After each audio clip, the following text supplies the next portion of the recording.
preguntas.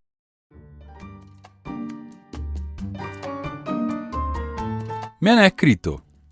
Resulta que Elena en Messenger me dijo: hola Manuel, viví engañada por 35 años en la iglesia. Siempre fui obedientemente tonta por un lado y por otro hice lo que mi corazón me decía, pero se acabó. Analizando muchas cosas de la historia de la iglesia encontré que no encajan. Gracias por abrir los ojos, no solo a mí, sino a todos. Ojo, yo creo en Dios y en Jesucristo, mas no a los charlatanes. ¿Y sabes qué? Soy tan feliz. Tampoco estoy peleando ni discutiendo con nadie. Todo cae por su propio peso. Bueno, me alegro mucho. Elena, Saúl 06207H dice: jejeje. Veo que aquí ninguno entiende la verdad. Daré mi opinión si es bienvenida, si no lo es, pues se chingan. Mansito el mormón, ¿no? Para empezar, ustedes no entienden el libre albedrío dentro de la iglesia. Según mi entendimiento de todo lo que he leído acerca del libre albedrío, no es nada menos para escoger a Dios o al diablo, no para nuestras acciones diarias. El día en que todos somos bautizados en una iglesia, usamos nuestro albedrío para seguir las enseñanzas de Dios. En otras palabras, después del bautismo ya no tenemos albedrío, porque tenemos que sujetarnos a las leyes que están a las Santas Escrituras. En el momento en que nosotros desobedecemos sus leyes, nos encontramos en un estadio de rebeldía contra Dios y por esa acción traerá su consecuencia, que es el castigo de la separación de el individuo y Dios, y ese es el castigo del que se habla en las Santas Escrituras. Se los digo para que no me vengan con sus cuentos baratos, que los castigos son azotes, sufrimiento, etcétera, etcétera. Ok, repito, después que nos bautizamos ya no tenemos libre albedrío. Si en las Santas Escrituras dice que los homosexuales se irán al infierno, es porque así será, y todos seremos juzgados según los libros. Ni vos, ni yo, ni el fulano cacoso van a decir que están a favor del homosexualismo si Dios no lo aprueba. Y en el momento en que lo apruebas o lo practicas, estás en un estado de rebeldía contra Dios, y no me vengan con sus excusas baratas que no es así, porque en las Santas Escrituras está claro que Dios está en contra de esa práctica del homosexual. Ok. Bueno, entonces para concluir, el libre albedrío es solo para escoger a Dios o al diablo. No aplica para nuestras acciones. En lo personal me costó mucho entender este principio, pero de tanto estudiarlo al fin lo comprendí, y bueno, ver bolas de babusos en su error. Estudien pendejos, tal vez así ofrecen un criterio más firme. Bueno, culeritis, bye. Bueno, con semejante argumento tan filosófico, ¿cómo puede uno realmente responderle a esto? Es imposible. Pero voy a intentar, porque lo que él dice no me importa. Pero solamente que me hace acordar a otro comentario que me llegó. Uno que decía: la homosexualidad está condenada en la Biblia. Y le dije: bueno, ¿podrías decirnos dónde? Sí, dice, ¿cómo se dice? Dios odia a los homosexuales. Yo dije: bueno, me parece a mí que Dios no odia a las personas, porque Él se juntaba con todos los pecadores. Y me dice: no, los afeminados, dice, que los odia.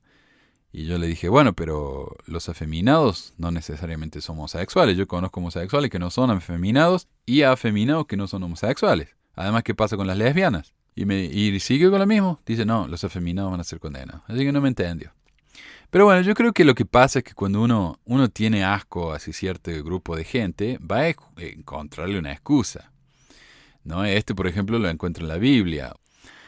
Pregunta, YouTube. Volviendo a nuestras charlas sobre el mormonismo, algo que siempre me llamó la atención fue que José Smith nunca citara, o al menos en el material que yo he leído, escrituras del libro de Mormón. ¿Lo habías notado? ¿Qué piensas sobre eso? Y esto, honestamente, es algo que yo nunca había notado. Pero ahora que esta persona lo mencionó, buscando información al respecto, es un tema aparentemente bastante conocido. Un programa que escuché recientemente, un podcast, argumenta que José era muy de inventar doctrinas nuevas, y cuando esa doctrina ya no le era útil o no le era tan interesante, pasaba algo nuevo y dejaba la anterior al lado. Esto es a lo que se refería cuando decía que la revelación profética era continua. El problema es que no previno que en el futuro esto podría llegar a ser un problema para él, ya que los futuros profetas empezarían a afirmar que la doctrina de Dios no cambia, algo con lo que el mismo José Smith no estaría de acuerdo. Y un ejemplo de esto está en el mismísimo libro de Mormón. Hay partes donde José describe en detalle algún elemento de la sociedad nefita o la manita, como cuando describen, no, en el más mínimo detalle, el uso del dinero, cómo se llamaba cada moneda, aunque los apologistas dicen, no hablaba de moneda, en ningún momento dice moneda. Bueno, el dinero que usaban ellos, no sé, como quieran llamarlo. Pero todos tenían nombre, un peso, una equivalencia entre uno con el otro. Es muy detallado, pero luego no lo vuelve a mencionar más. No vuelve a decir cómo se llaman esas monedas. Nunca dice, bueno, tal y tal usó un shiblom o tal y tal cosa. No aparecen más. Entonces, claro, él hacía ese tipo de cosas. Describía a los jueces, describía esto, describía la forma de gobierno, las estrategias militares, pero después de que las explicaba, nunca más las volvía a mencionar. El mismo libro es otro ejemplo. Una vez que fue escrito y publicado, José nunca más volvió a usarlo en ninguna de sus enseñanzas. Y no es que no le gustara usar escritura, porque a la Biblia la usaba constantemente. Pero parece que el libro de Mormón no era una de esas cosas que vio como una fuente de información o de enseñanzas útiles. Un libro del 2015, publicado por la Universidad Brigham Young, llamado Schooling the Prophet, o Educando al Profeta, trata de explicar esta situación y nos da bastante información interesante. Según el libro, una de las paradojas elusivas del mormonismo del siglo XIX es la relación entre el profeta fundador José Smith y la escritura fundadora de la Iglesia, el Libro de Mormón. Eruditos e historiadores han documentado la aparente evasión de citar el Libro de Mormón durante sermones, discursos y escritos. Durante los 7 años del periodo de Nabú de la Iglesia, cuando José estaba predicando en público regularmente, escribió el estudioso Terrell Gibbons, los cientos de páginas registradas de sus sermones contienen solo un puñado de alusiones breves al Libro de Mormón, y ninguna de ellas incluye discusiones continuadas de doctrina o de ningún otro contenido. El estudioso mormón David Whitaker concluyó en 1887, a pesar de las declaraciones de los críticos de lo contrario, el mormonismo es una religión bíblica. Su profeta fundador y sus seguidores crecieron con, respetaron y regularmente usaron textos bíblicos en su búsqueda de autocomprensión, así como para racionalizar y defender a la Iglesia restaurada. José Smith nunca enseñó que el Libro de Mormón iba a reemplazar a la Biblia.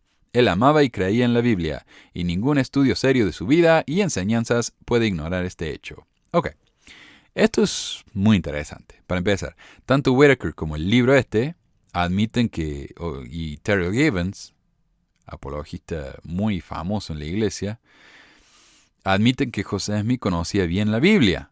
Algo que prefieren negar cuando uno habla de cómo José Smith básicamente robó media Biblia para escribir el Libro de Mormón. En esos casos, no. José no sabía leer, no conocía la Biblia, era analfabeto y todo eso, ¿no? Pero cuando tratamos de explicar la falta del uso del Libro de Mormón en sus sermones y escritos, de repente José era un erudito experto de la Biblia que la conocía de derecho y de revés. Segundo, ¿por qué dijo José que el Libro de Mormón era el libro más correcto sobre la tierra y que sus enseñanzas podían acercarnos más a Dios que cualquier otro libro, pero cuando necesitaba comprenderse y aprender más de la Iglesia restaurada, en lugar de usar el libro más correcto en la galaxia, prefería usar un libro que, según él mismo, era un libro imperfecto que necesitaba ser corregido y vuelto a traducir? El libro entonces continúa. Este antecedente nos presenta con una paradoja desconcertante. Luego del esfuerzo prodigioso y las señales de logro involucradas con la publicación de la labor de su vida hasta ese punto, luego del entusiasmo entre amigos, el que culminó en 7 revelaciones tempranas que mencionaron al Libro de Mormón como una obra maravillosa, José Smith subsiguientemente lo ignoró por el resto de su vida. Terrell Gibbons confirma que al menos en los discursos públicos del profeta, este parece ser el caso. José fue incansable e insistente en presentar la historia de la recepción y la traducción del Libro de Mormón como un signo fundamental de su cualidad de profeta. Aun mientras se distanciaba a sí mismo y a sus potenciales lectores de lo que yacía entre sus tapas. Él nunca dio sermones del libro. Él virtualmente nunca lo citó. Después de su publicación, él nunca demostró un conocimiento íntimo de su contenido o argumento o temas. Es como si tal como un estenógrafo, eso que toman nota en la corte, ¿no?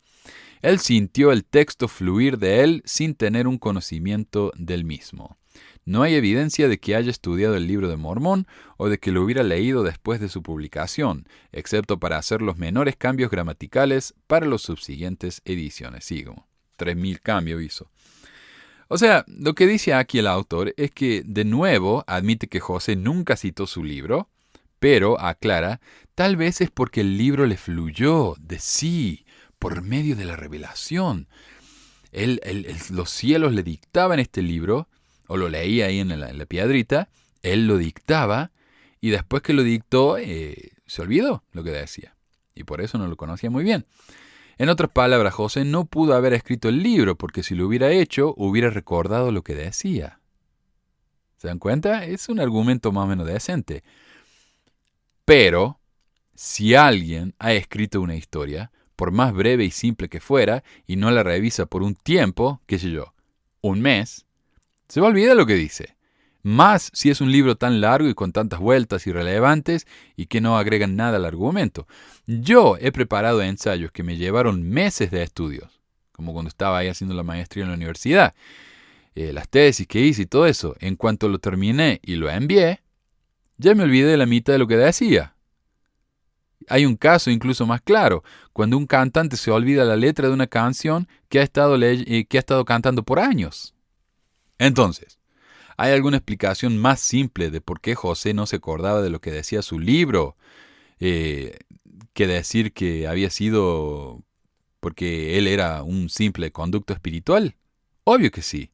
La respuesta es que José escribió su libro, lo revisó para la publicación y una vez que estuvo publicado y su interés pasó a otras cosas, simplemente dejó de prestarle atención y se olvidó lo que decía. Hay otra posible explicación que, aunque no explica por qué José se habría olvidado del contenido del libro, explicaría por qué no lo citó, especialmente en un lugar y época en la que la gente, incluso los miembros de la iglesia, no estaban tan familiarizados de manera íntima con el libro. Y esto viene del mismo autor de Schooling the Prophet. ¿Podría ser que el joven Smith sintió que citarse a sí mismo le hubiera causado críticas y ridículo? Ahora es curioso que el autor diga esto, porque pareciera decir o admitir que al citar el libro de Mormón, José Smith se estaba citando a sí mismo. Entonces, ¿no es que José Smith no escribió el libro de Mormón?